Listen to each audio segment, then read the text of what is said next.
Good morning, Columbia. Thanks for waking up with us on this Thursday morning. Your time 6 o'clock. I'm Rochelle Dean. We are live from Maine and Gervais. Well, let's get right to it. A clear start this Thursday morning, but it may not be that way for long. In fact, meteorologist Jonathan Kennedy says it's probably more likely that we won't have this weather tomorrow. Jonathan, keep us up to date on what is going on outside. And good morning. Yeah, clear skies for us this morning. A very quiet start to your Thursday. As we look at the satellite and radar, not much happening here. We're in the lower 70s right now. A couple spots even in the upper 60s. So heading out today, nothing to worry about. You want to grab the umbrella. We're likely to see some rain filter in later on this afternoon, especially at times. But a very rainy forecast coming our way tomorrow. Hermine, now a tropical storm. Winds 60 miles per hour. Watching the track of this is supposed to be around Charleston around 2 o'clock tomorrow afternoon. Now, I'm hoping that it takes that eastward track as opposed to going more west.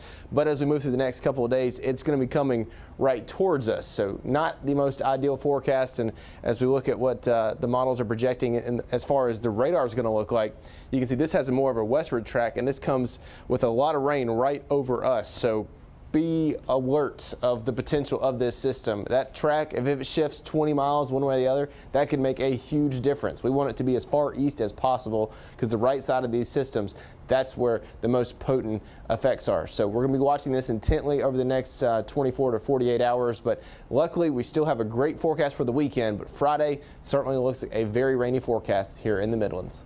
All right. Thank you, Jonathan. Well, because of that, the Red Cross wants you to be prepared for Tropical Storm Hermine. Officials suggest preparing an emergency kit with items like water, food, and a battery-powered radio. They also suggest that you make an evacuation route should you need to leave your home. For more information, go to redcross.org or abccolumbia.com.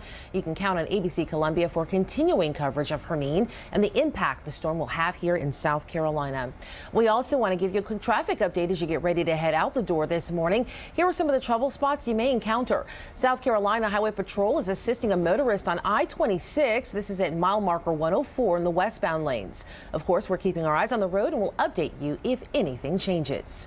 ABC Columbia also ready to help you jumpstart your day with a quick rundown of your top morning headlines. So let's get started.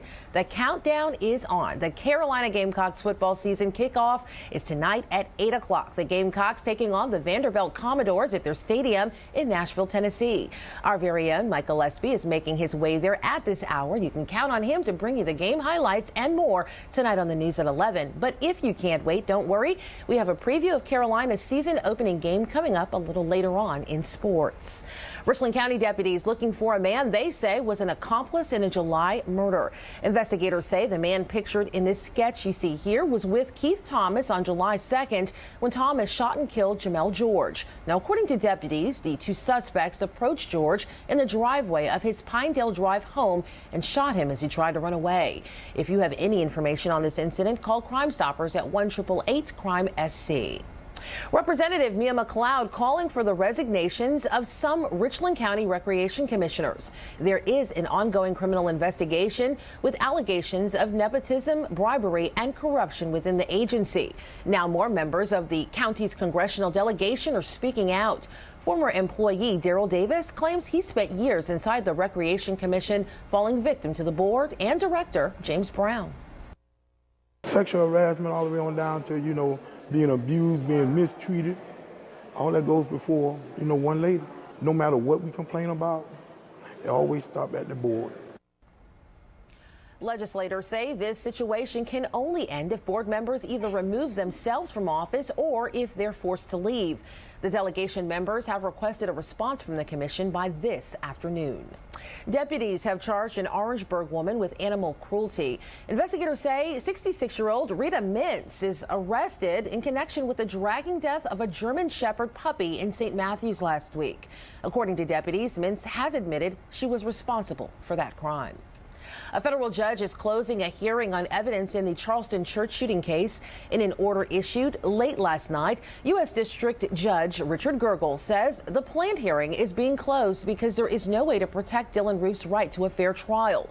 The 22-year-old defendant is charged with federal hate crimes and other counts in the shootings at Emmanuel AME Church. Well, there are some security changes at the Department of Juvenile Justice's main prison. Following a February riot, police force are now allowed to search inmates from head to toe when their visitors leave and carry pepper spray. However, a DJJ security consultant says pepper spray can lead to misuse and lawsuits. An edited version of the new security changes could be available as early as next week. Well, September being recognized as Hunger Action Month. The South Carolina state legislator and the governor's office are using this time to discuss issues including the state of hunger here in South Carolina, the government's role in reducing food insecurity, and how communities can help fight hunger. Harvest Hope Food Bank, along with the state legislatures, are meeting for a press conference today to take action. This is taking place at the State House at 10 o'clock this morning. Well, the American Red Cross also reaching out to the community throughout the month.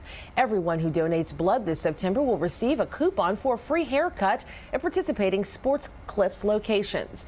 Today's blood donation site is at the American Red Cross Columbia Blood Donation Center located on Bull Street. It will open from 9 o'clock this morning and run until 5 o'clock tonight.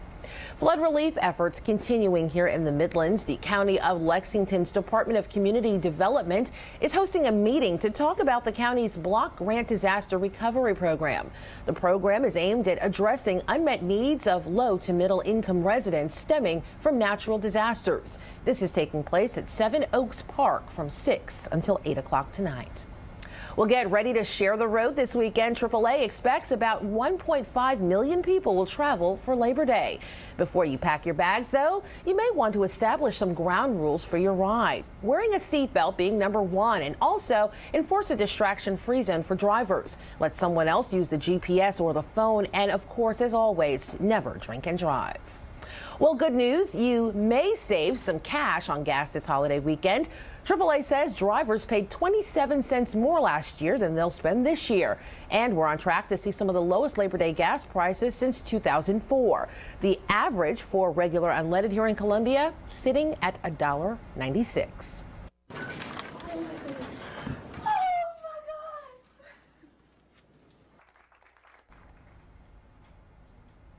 And a touching story there. I just love stories like this. Yesterday morning, Sergeant Carlos Melendez surprised his daughter, Solomar, at her first period economics class at Spring Valley High School. She says it was the best present she could have hoped for. Really didn't expect it at all. I thought he was coming later on, like after September, but I really wasn't expecting it. Sergeant Melendez was initially deployed to Kuwait in December of 2015.